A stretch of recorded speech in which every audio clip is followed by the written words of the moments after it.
Hi guys, once again welcome back to video అండి. So ఈ రోజు అయితే మనం ప్రజ్ఞా సిద్ధాంతాల గురించి డిస్కస్ చేసుకుందాం.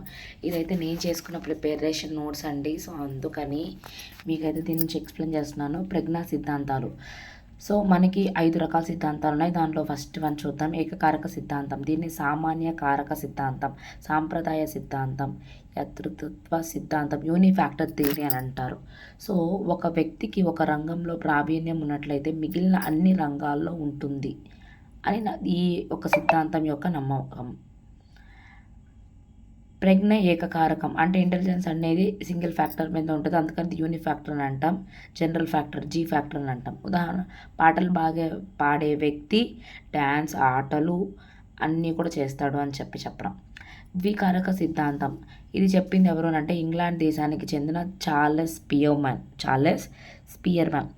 ఇతను రాసిన బుక్ ఏంటి అని అంటే the abilities of man. 1904 book రాయడం జరిగిందండి.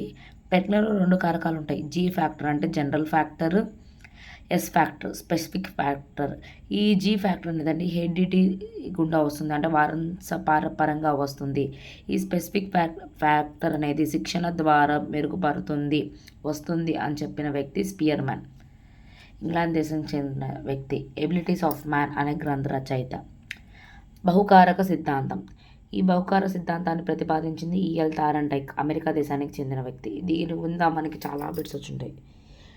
సో ఈఎల్ థారండైక్ రాసిన బుక్స్ ఏంటి అని అంటే measurement of intelligence, father of Animal psychology అని కూడా అంటారు. ఈయన జంతువుల మీద చాలా ప్రయోగాలు చేశారు కాబట్టి.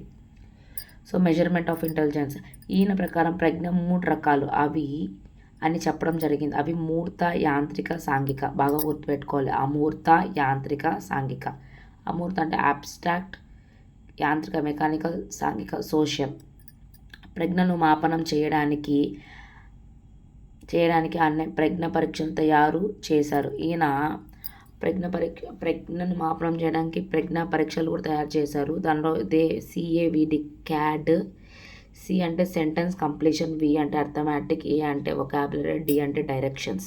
అమూర్త ప్రజ్ఞ, ఇవన్నీ అమూర్త ప్రజ్ఞకి చెందినటివి.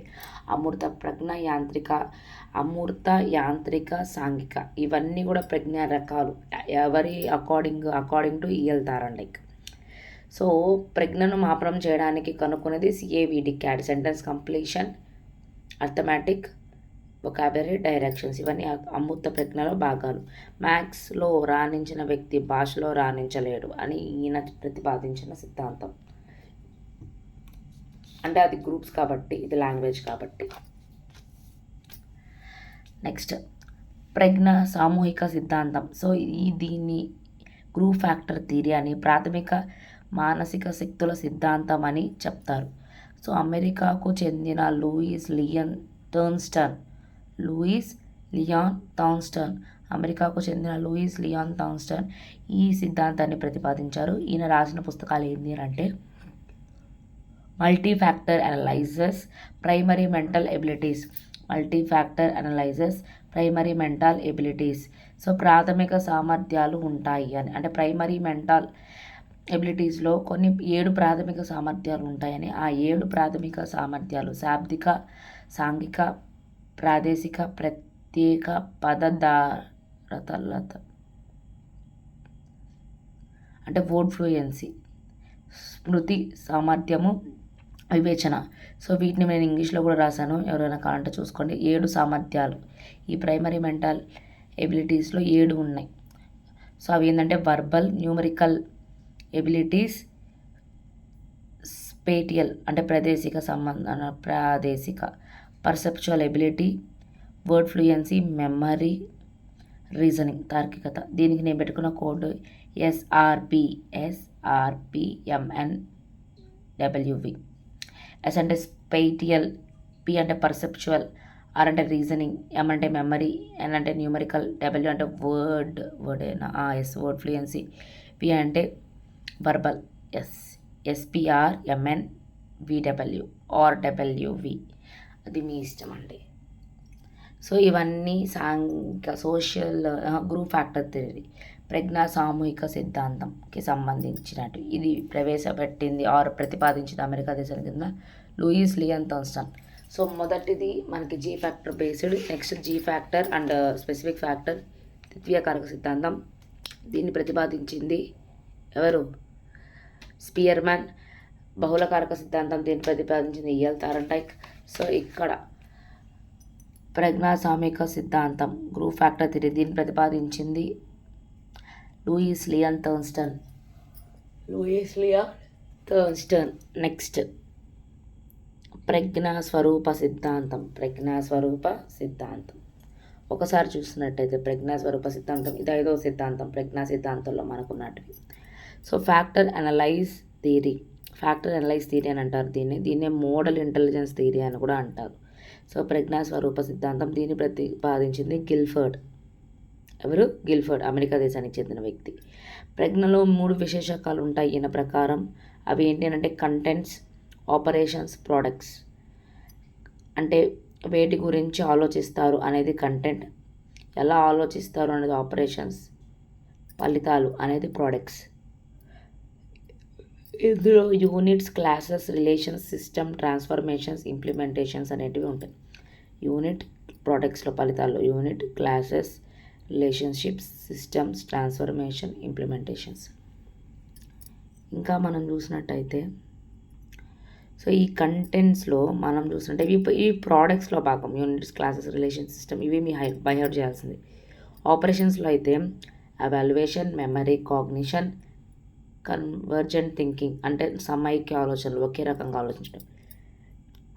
డివిజెంట్ థింకింగ్ సంజ్ఞాన ఆలోచనలు. కంటెంట్స్కి వస్తే చిత్రాలు, వీటి గురించి ఆలోచిస్తాం, ఎలా ఆలోచిస్తాం అనేటివన్నీ ఫలితాలు. చిత్రాలు, చిహ్నాలు, ధ్వనులు, మాటలు, ప్రవర్తన ఇవన్నీ కూడా కంటెంట్స్, బిలాంగ్ టు కంటెంట్స్. ప్రజ్ఞలో మొత్తం 5x5x6 ఇవన్నీ 5 ఉన్నాయి. చిత్రాలు, చిహ్నాలు, ధ్వనులు, మాటలు, ప్రవర్తనలు 5. ఈ ఎలా ఆలోచిస్తాం ఆపరేషన్స్ కూడా 5 ఉన్నాయి. ఇవి వచ్చి 6 ఉన్నాయి. ప్రొడక్ట్స్ చూడండి 6. సో 5x5x6 ప్రజ్ఞలో మొత్తం 5 5 25 25 6 150 కారకాలు ఉంటాయి అని చెప్పడం జరిగింది మొదట్లో. కానీ మొదట్లో ఇక్కడేమో మనకి కంటెంట్స్లో 4 5 6 అంటే 120 అని తర్వాత ప్రవర్తనను యాడ్ చేసి 150 కారకాలు అన్నారు. సో స్టార్టింగ్లో ఎన్ని కారకాలు ఉన్నాయంటే 120, తర్వాత 150 ఒకటి యాడ్ చేసి. సో అది మనం గుర్తుపెట్టుకోవాలి. ప్రజ్ఞాస్వరూప సిద్ధాంతాలు దీన్నే మోడల్ ఇంటెలిజెన్స్ థియరీ అని అంటారు. దీన్ని ప్రతిపాదించింది గిల్ఫర్డ్, అమెరికా దేశానికి చెందిన వ్యక్తి. సో ఆపరేషన్స్ కంటెంట్స్, ఆపరేషన్స్, ఫలితాలు దాంట్లో సబ్ ఉన్నాయో అవి నేర్చుకోవాలి. అంటే దాంట్లో సబ్ ఏంటి అంటే ఎవాల్యూషన్ దేనికి సంబంధించింది అని అడగడానికి ఛాన్స్ ఉంది.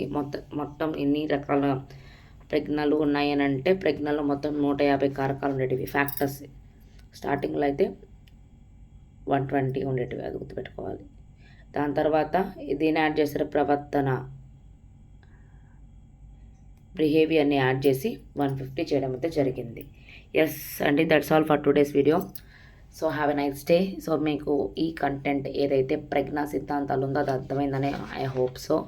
సో రన్నింగ్ నోట్స్ వింటూ రాసుకోండి. సో ఇది నేను ప్రిపేర్ చేసుకున్న పేపర్ అండి. సో ఇలాంటివి చాలా ప్రిపేర్ చేసుకున్నాను. But unfortunately I miss my DSC. So అది ఇప్పటికీ నాకు బాధాకరం. ఆ రోజు నేను మిస్ చేసుకున్న డిఎస్సి ప్రతిఫలం 2 years నుంచి అనుమతిస్తున్నాను.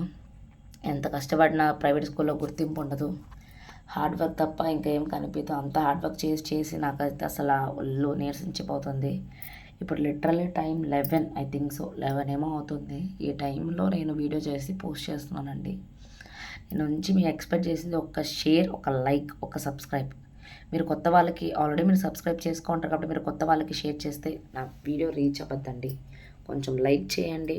ఎన్నో వీడియోస్కి మీరు లైక్ చేసి ఉంటారు, ఎందుకంటే ప్రతిదీ ఇప్పుడు సోషలైజ్డ్ కంటెంట్ అయిపోతుంది కాబట్టి. నా వీడియోని కొంచెం సబ్స్క్రైబ్ చేసుకొని సపోర్ట్ చేయండి. Thank you for watching. Please subscribe my channel. మీకు నెక్స్ట్ ఏ కాన్సెప్ట్ కావాలో మెసేజ్ చేయండి, నేను ఖచ్చితంగా చెప్తానండి. Thank you for watching. Please subscribe my channel. అలాగే ప్రజ్ఞా సిద్ధాంతాలని నేను చెప్పే ముందు ఇక్కడ ఒకటి మెన్షన్ చేస్తున్నాను, సారీ. ఏకకారక సిద్ధాంతం చెప్పింది బినే, స్టెన్, టెర్మన్, ఎబ్బింగ్హాస్. దీనికి కోడ్ B-TEST-A. ద్వికారక సిద్ధాంతం చెప్పింది స్పియర్మ్యాన్. బహుకారక సిద్ధాంతం థార్న్డైక్. సామూహిక కారక సిద్ధాంతాన్ని చెప్పింది థర్న్స్టన్. స్వరూప నమూనా సిద్ధాంతాన్ని చెప్పింది గిల్ఫర్డ్. సో ఇవి బిట్స్ కాడడానికి ఛాన్స్ ఉంది. సో నోట్ చేసుకోండి. Thank you for watching. Please subscribe. Thank you. Love you guys.